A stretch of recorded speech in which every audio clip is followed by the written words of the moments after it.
G'day Figgy Fiends and Collectors, this is me, Daniel East 1000, lacking a beard and looking a little more fresh. I know it's been a while, I've been working on bits, one of which is coming on the 5th of June. Keep your eyes peeled for Joy of Miniature Painting. Link will be up there somewhere so you can notify yourself to watch it, or watch it if it is indeed live now. Here we are today to have a look at a figure that I've been meaning to review for a while. There's a couple of figures I've been meaning to review for a while, and I am going to get onto them very soon. So without further ado, we're going to be having a look at Bo-Katan. First, as always, we're going to have a look at the packaging, then the figure itself. As always, I love the new packaging that Hasbro's brought out for these figures. Really, really nice, very high end, and certainly a facelift from what we used to have. Here we have the box. You've got Star Wars The Mandalorian at the bottom there. Of course, the bubble where the figure sits. Star Wars The Black Series, tell you what line it is. Legal McGarb there, as well as a lovely picture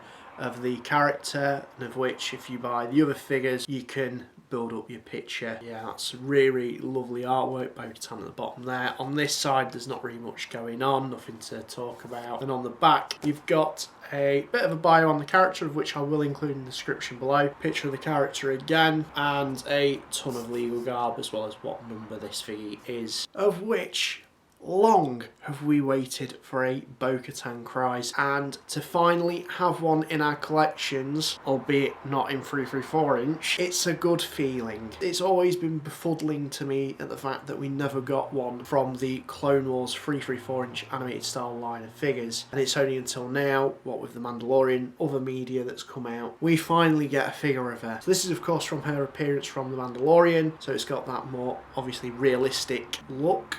The figure does a damn good job of capturing that, and I think the costume designs on the show really translate the animated look of her to a live action look incredibly well. She is of course the leader of the Night Owl Mandalorians, and as such her helmet does don those paint features. Just to mention on the helmet as well, there's some really cool battle damage there, some kind of like paint chipping and cracking, and it just looks really nice, particularly for a Hasbro product. We've got decals on her shoulder pads there, her jetpack, and as well as her holsters, of which are working. I will demonstrate that when we look at the accessories. Some nice dry brushing on them legs and on the actual undersuit for the costume. She's got her gauntlets as well, which are nicely sculpted and have a bit of paint detailing there. And of course her boots.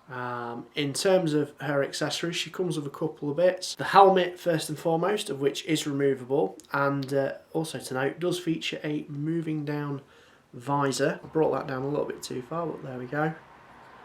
So that does move down on a bit of a swivel, and you can pop that off, and you've got a realistic head sculpt there based off of Katie Sackhoff. Sorry if I've pronounced that name wrong. And that is a damn good likeness in my opinion. You've got her, you know, sort of bandana to keep her hair back. She's a redhead like me, and not only that, in terms of the accessories, she comes with a jetpack, of which is removable and just slots in via a peg. It's quite a nice chunky peg, and it's not going to really fall out if you just shake it about really hard. Slight problems you can have with jetpacks, and Hasbro's starting to really address that, so nice one Hasbro. You've got her Mandalorian Blasters. Now I believe these are newly sculpted. They haven't just taken these from the Sabine figure, of which they could have almost done, but I'm glad they didn't. They've given it the more sort of smaller, streamlined look, the blasters that she had in the episode. So if I just take these out of her hand and pop these into a holster, because they do work in those working holsters, which is really nice. I like it when we get working holsters or places to put your accessories if you don't want to really have them displayed with them. I mean, I really can't think of anything else they could give her. It's the right amount of accessories for her, I guess. Just one that we've been really waiting for the longest time to get. I do hope one day we do get a pre-Vizsla, but what I do like about this figure is, while it is based on live action, it does match up pretty nicely with your other Clone Wars figures and characters, so that's a big thumbs up from me as well. In terms of this figure's articulation, she has a ball jointed head on a ball hinge, ball jointed neck, so you can get her to look really far down like so. Butterfly joint, now that's inside the actual body. There's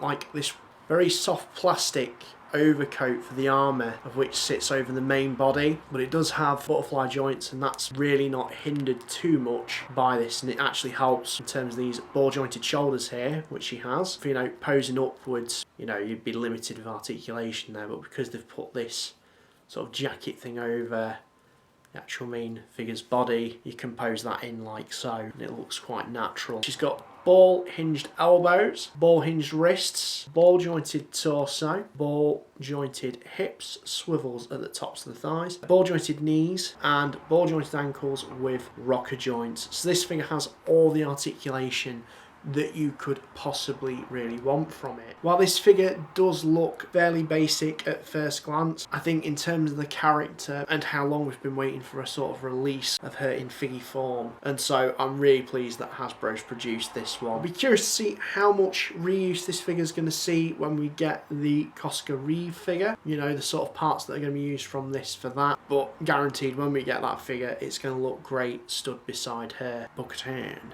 as Moff Gideon says in his very menacing twang and accent. She's absolutely stunning, lovely, lovely figure, and one that if you are a Clone Wars or Mandalorian fan, you'll certainly want to add to your collection. So with that being said, I hope you've enjoyed having a look at Bo-Katan with me. Are you planning to pick this figure up? Have you already picked it up? Are you yet to pick it up? Let me know in the comments down below and let me know what you think. And this is me, Daniel East 1000, signing out. Thank you very much for watching.